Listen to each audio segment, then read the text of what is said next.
setting, training for, and especially breaking records is awesome. Many of us live for it.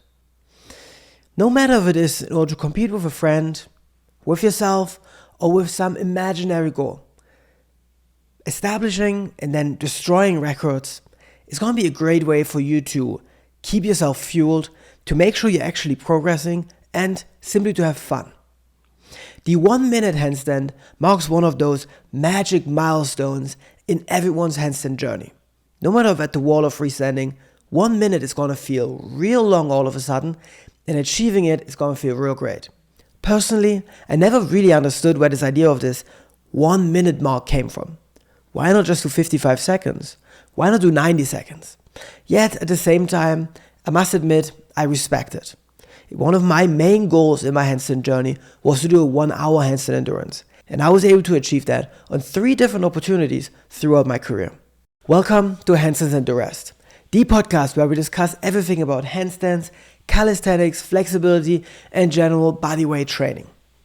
I'm your host, Coach Bachmann, and today's episode is going to be all about handstand endurance. In today's episode, I'm going to give you the tools that you need in order to double your handstand endurance in only 2 short weeks. We're going to talk about what exactly my rules are for handstand endurance, what are your limiting points, in other words, why you're not able to stand on your hands longer, how exactly I want you to train in order to be able to stand on your hands longer. We're going to look at different training strategies and training protocols. We're going to take an exact look at how you should test your max endurance hold when it comes to your competition day. And we're going to have a look at all the things that are not so training related, for example, recovery, to make sure every single one of your actual trainings is as efficient as they could possibly be. If you want to take your handstand training more serious, then follow the link down below, work your way through the customization, and request your free handstand workout right away. When it comes to handstand endurance, there's really going to be 2 types of handstand endurance. They can either be freestanding or at the wall. Now, freestanding, of course, is harder, but at the wall is almost more dangerous. Hear me out. You have to be responsible at the wall, because if you're doing a wall handstand, you can stay up much longer with pretty bad form before you fall out compared to the freestanding handstand. If in the freestanding handstand you mess up, you sink into your shoulders, your back arches too much, your elbows bend too much, it's going to fall out. At the wall, this can still work. So overload injuries in your wrists, in your shoulders, in your back, or even your elbows can happen much more commonly at the wall. So here are my rules for the wall handstand endurance. Number 1, only your feet touch the wall, nothing else. Not your knees, not your hips, not your quads, not your belly, not your chest, nothing. Elbows are locked, look at your hands. Don't walk your hands, simple as that. The rules for the freestanding handstand are not far from that.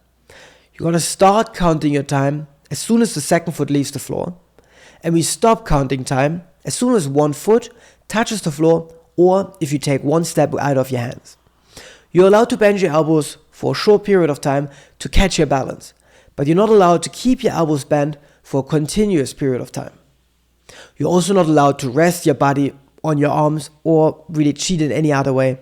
Let's say, for example, you can't do a crow. Simply do yourself the favor, look at your hands, push out tall, stay tight, making a nice and clean hold. Don't try to cheat your way through it. When it now comes to limiting points of your handstand endurance, there's really 3 reasons why you might fall out. Number 1, you're losing control, you're falling.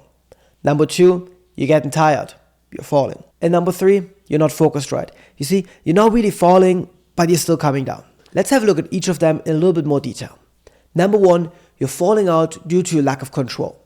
The solution for this is pretty easy. You simply need to get better at handstands. The key to really staying in control in your handstand is to bring the weight into your fingertips. Having the weight in front in the fingertips is going to allow you to stop balancing your handstand and start truly controlling it.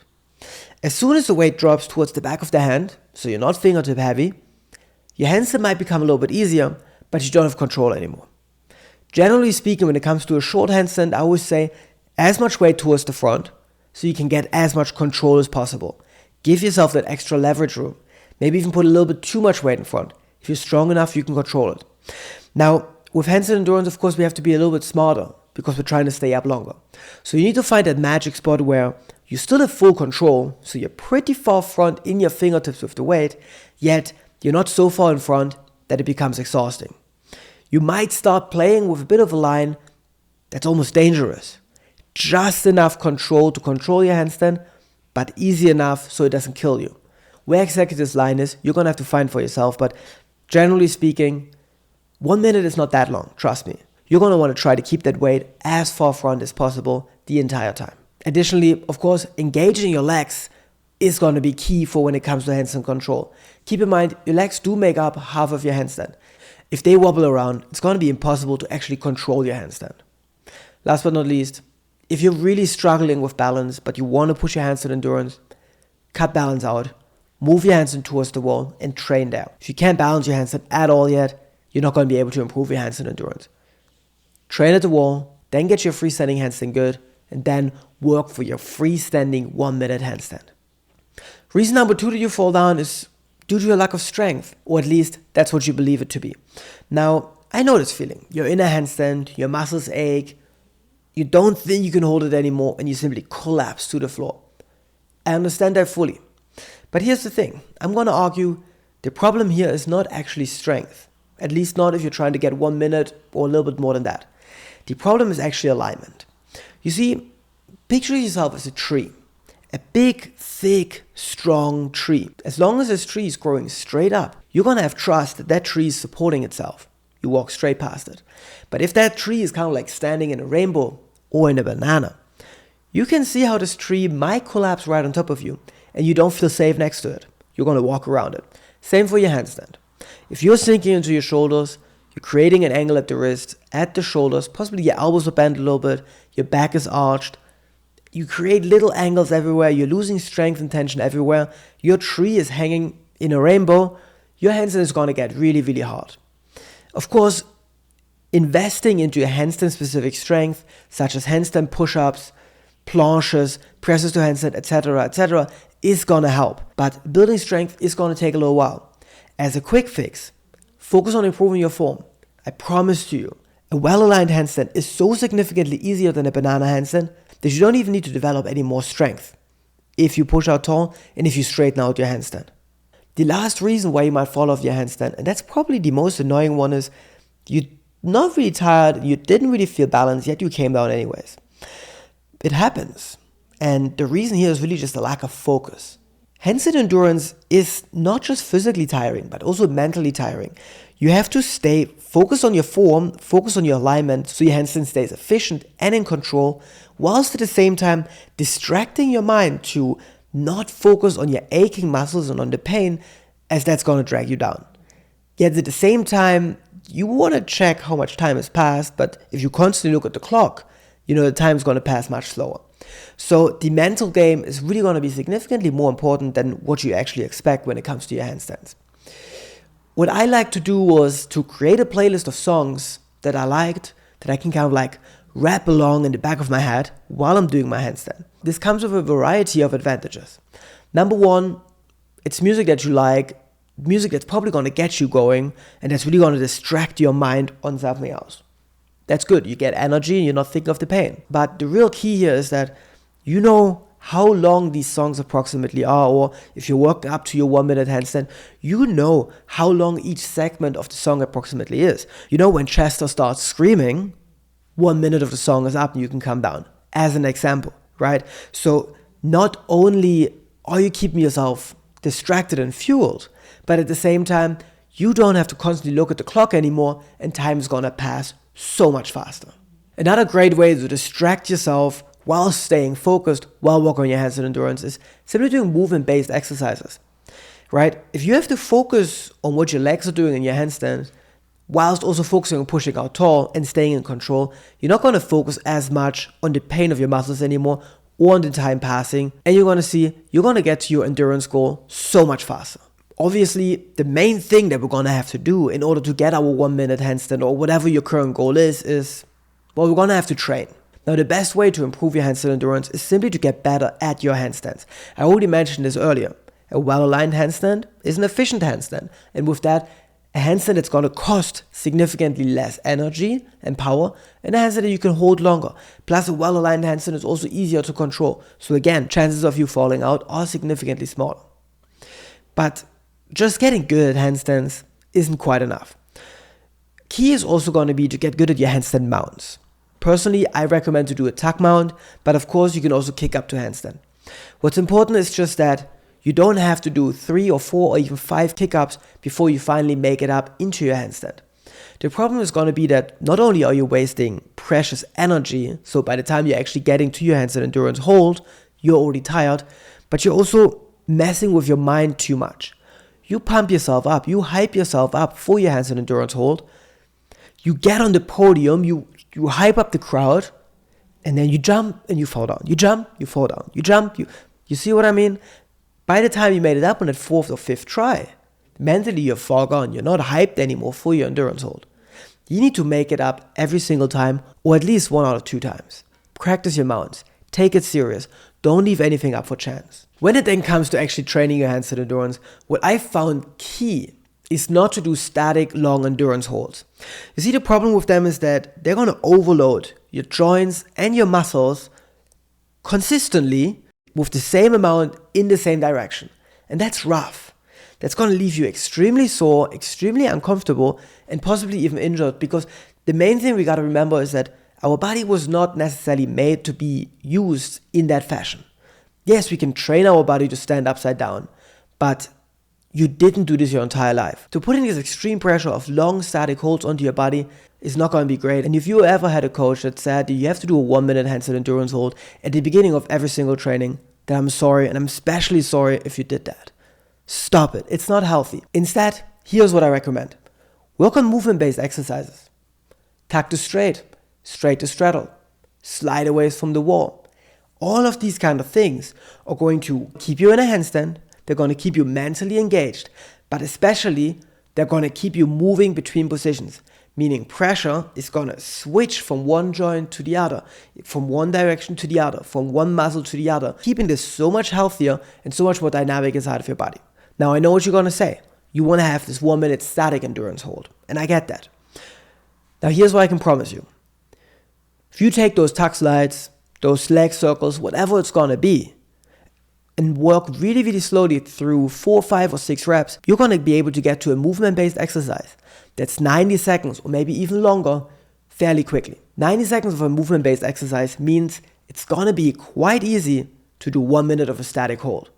But working up to the static hold, only using static holds, now that's going to be real tough, real painful, and real boring.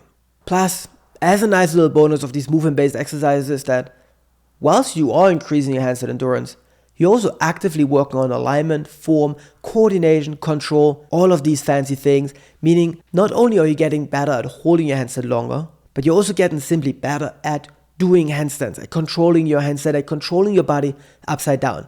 At the end of the day, I think that's what we're all here for. Now let's have a look at some training protocols that I was using when I was trying to build my handstand endurance and that I'm using for different clients at different moments of their handstand journey. When I was trying to get my first 1-hour handstand, I basically came in every Friday or every Saturday night and I would just do a long endurance hold. I would do a 1-arm handstand on one side and on the other side, changing hands every 10 to 30 seconds. Plus I would be doing this on canes as it's a little bit more gentle for my wrists. I didn't use much of a strategy or a protocol at that point. I just kind of did 5 or 10 minutes more every time that I did it, and fairly quickly I actually made it to 1 hour.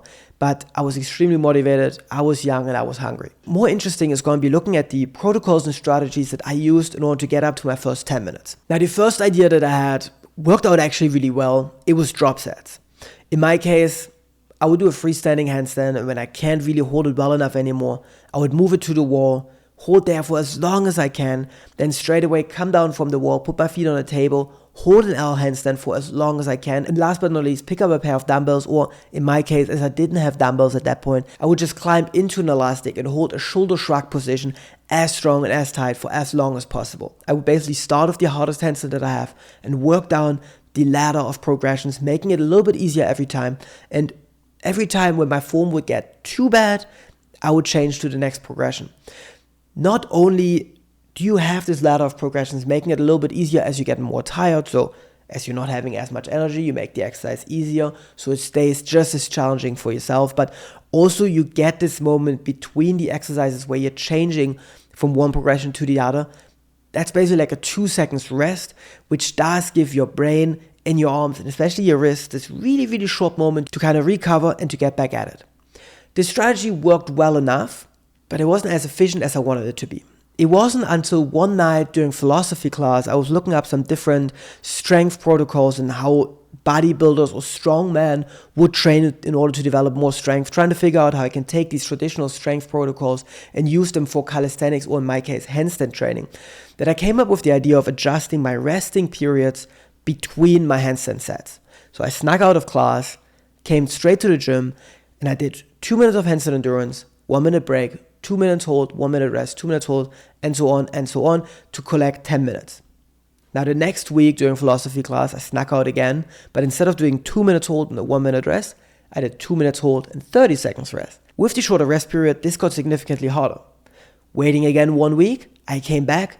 Now instead of cutting the rest period down even more, I added more time to my endurance. I did 3 minutes, 1 minute rest, 3 minutes, 1 minute rest, 3 minutes, 1 minute rest, 3 minutes, 1 minute rest. So this time I actually went for 12 instead of just 10 minutes. I went up in volume and I went up in intensity per set. The week after, I again cut down my rest period, and at that point, I was like, whatever. I think I'm strong enough now, and I just started doing my one-arm handstand switching routine where I would go from one hand to the other, and at that point, I was able to start at 20 minutes already. So I was able to build my handstand endurance fairly quickly. Should you do that? No. Was it healthy? No, probably not. I was extremely sore, my arms would go numb, all of these kind of things. But I was able to test all of these handstand endurance protocols for you to be able to tell you exactly which ones are the most efficient and especially which ones are the most fun. Now, besides this drop set and adjusting your resting periods, honestly, those two are great and they're going to be enough to get you there. A third one would just be practicing drills with a very, very high rep count. I spoke about this earlier a couple times already. For example, go ahead and do 10 tuck slides. Go and do 8 slideaways. Go and handstand walk for endurance. All of these kind of things, as long as you're staying upside down on your hands for a continuous period of time, they can all be great. And they're all measurable. So you can just either move slower or add more reps. At the end of the day, it's up to you. Last but not least, a great way to improve your handstand endurance, to train for your handstand endurance, could be to simply work handstand push-ups, planches, presses to handstand, these kind of things. Of course, even though they're not necessarily direct handstand endurance training, they're going to allow you to stand on your hands longer at the end of the day. I promise it to you. Essential also, when you're planning your handstand endurance training, is to think about periodization. And I don't just mean bigger picture like the 1 month or 3 month cycle. I actually here mean within your week. It's important that you keep in mind that that day after your handstand endurance, your handstands are not going to be as good. Your shoulders, your mind, your wrist, everything is a bit tired. You can't expect yourself to be great at controlling your handstand the day after your max endurance hold. You want to make sure you plan accordingly. You can do your max endurance hold right before your day off, or maybe before a day where you're not going to do handstands the next day anyways because it's going to be your leg day. These kind of things would be great. But always keep in mind, nobody who's natural can train super hard and give everything every single day. Your body and mind needs time to rest and to recover, and you have to allow this to your body. Now let's say you've been training hard and it's competition day. It is game time. We want to measure our max endurance hold. But how do we actually go about this? Now we're lucky. We live in a day and age where every single one of us has a smartphone or some kind of a camera laying around. Honestly, the best way of getting your handstand endurance is not by putting a clock underneath you.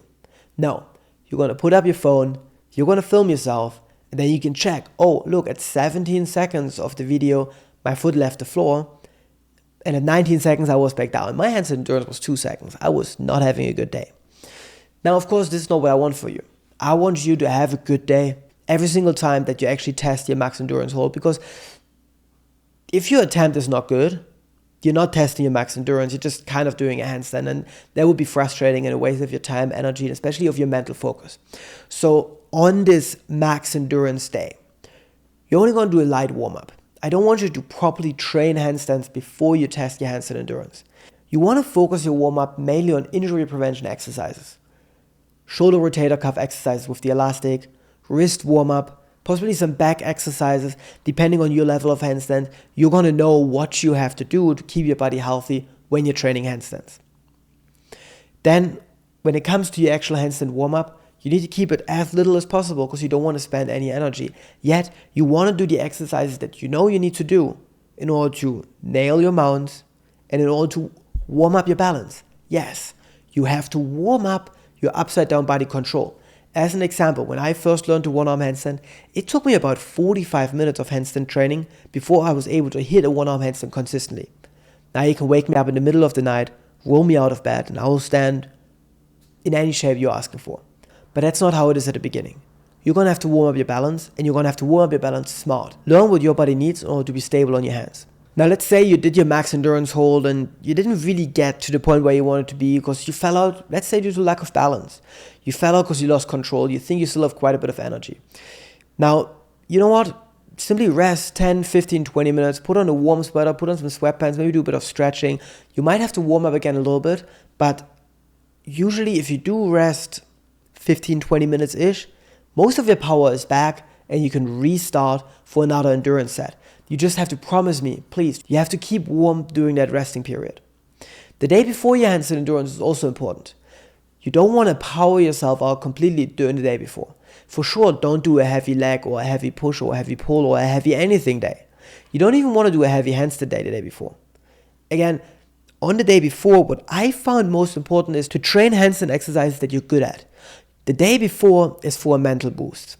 Don't do things that you're not sure about that's going to make you second guess your handstand control and your handstand alignment, and then at the end, on your next day, on the max endurance day, it's just going to freak you out.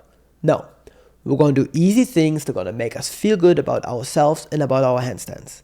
The last and possibly biggest advice that I can give you for this actual max endurance testing is to practice the testing. Once something's important to you and you hype yourself up for it, when you do it, chances are high that you're going to get nervous, you're going to get a bit of stage fright, and you can't perform well. And we don't want that, right? For example, if you never film your handstands, and then all of a sudden you want to take a video for social media, you put up your phone, you hit record, chances are high you're not going to be able to handstand anymore. Some people, with their phone out, with people watching, can handstand better. But that's not the norm. Most of us get nervous and then will fall out more frequently. In order, again, to make your max handstand endurance holds as good as possible, you have to practice them. You have to practice putting yourself through the pressure. Hype yourself up. Imagine that people are watching you. Maybe ask random people from the gym, hey, watch my handstand endurance. I'm going to break my record. And do this every single week. Or at least put your phone up. Maybe you'll go on IG Live, tag me. Put yourself through this process. Practice this.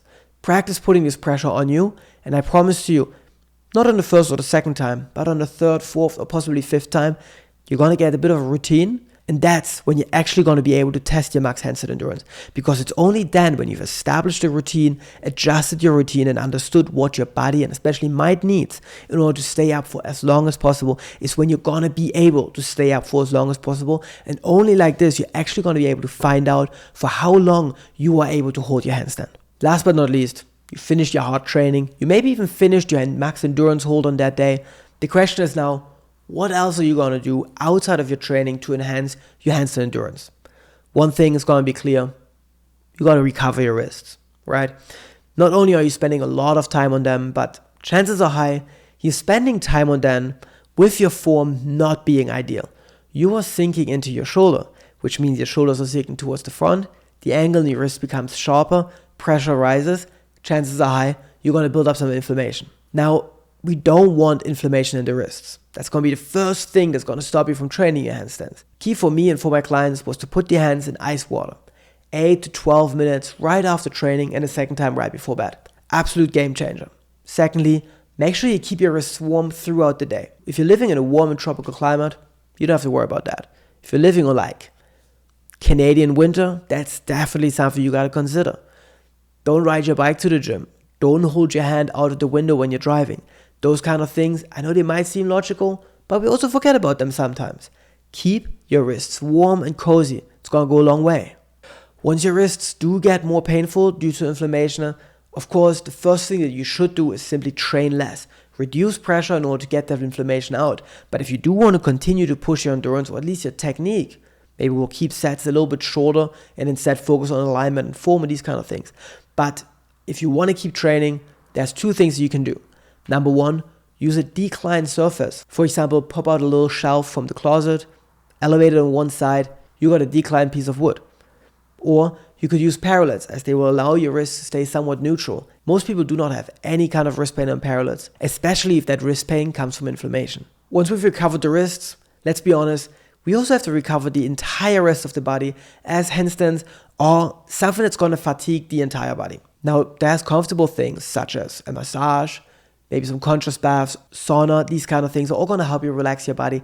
They're going to especially help you relax your back, your legs, your shoulders, and these kind of things. But one thing that I found is super efficient when it comes to recovery is training the opposite muscles. Antagonist training goes very, very long way. Keeping your body balanced like this by working the opposite muscles, in our case, working the pulling muscles, is going to allow your body to relax more as it's trying to recover. One thing to keep in mind here when it comes to opposite muscle training is that climbing is not necessarily a great idea for that. Climbing and bouldering is awesome, don't get me wrong, but you're using your hands to hold on to the wall. Now your forearms and wrists are already tight. Holding onto the wall is going to make them significantly more tight. So if you're using climbing as an opposite sport to stay well balanced and to recover from your handstand training, then I have somewhat bad news for you, because you're never going to recover your forearms, and the pressure of handstand and the pressure of climbing mixed together are going to make a real bad combination. Staying on the topic of recovery, you often do feel somewhat rough the day after a max endurance hold because your body hurts. Your max endurance hold most likely is going to be a static hold. We established earlier, static holds are harder for the body. So if you want to have a good and efficient day off where you actually feel great and can recover, then don't do your max endurance hold the day before your absolute day off. Do it one day before that day. The day after your max endurance hold, you want to have some kind of movement in your day. Swimming, jogging, yoga, any of these kind of things that are going to move your body, help you stretch in all different directions, are going to allow you to carry out that soreness and simply to make you feel better so you feel good going into your actual day off. Key also when it comes to recovery is your sleeping pattern, your sleeping schedule. Try to get your 8 hours of sleep, especially if you're training hard. Of course, nutrition is also essential. You got to get your protein, you got to get your vegetable, your nutrients, your minerals, and of course, you also got to get your carbs for energy. Now, personally, I like to have a mid-sized meal about 3 hours before I train handstands. It's going to give me energy and I'm going to have enough time to digest before I actually get upside down. But then right before I do my max endurance hold or my harder handstand training, I'm going to have a banana with some peanut butter. It's going to give me energy and allow me to go extra hard for my max endurance hold whilst not laying too heavy on my stomach to weigh me down or to make me feel unwell as I'm upside down. You have to understand, if you're in the business of working hard and if you're in the business of breaking handstand records, then you're an athlete now and you have to treat your body as such. Eat well, sleep well, train well. No way around this. Thank you so much for listening to me today. If you have any questions about handstand endurance, then make sure you head down to the comments below and ask away. I'm going to be there and I'm going to try to help out every single one of you guys as much as I can. As I mentioned earlier, in the description below, you're going to find a link for a free customized handstand workout to start taking your handstand training more serious. And if you want to take your handstand endurance to the next level, then check out my new handstand program, 1 Minute and Beyond. It comes in 2 levels. Stage 1 is going to focus on the wall. Stage 2 is going to focus on freestanding handstand endurance. For 3 weeks at a time, you're going to work through daily customized workouts to help you double your handstand endurance in no time. Besides the regular handstand workouts, you're also going to receive flexibility training, pulling work to make sure you stay well balanced, and access to the knowledge base to study, learn, and to sharpen your competitive edge. All in all, it's a great program that has brought great results in the past. All these strategies and protocols used in these programs have been well tested on myself and on plenty of my clients who have made outstanding results. Once again, thank you for listening. I'm looking forward to seeing you guys soon. Keep working hard and let me know in the comments down below what is your current handstand endurance goal and if this video, the strategies discussed here, have helped you crack them. Have a good day and keep pushing out tall.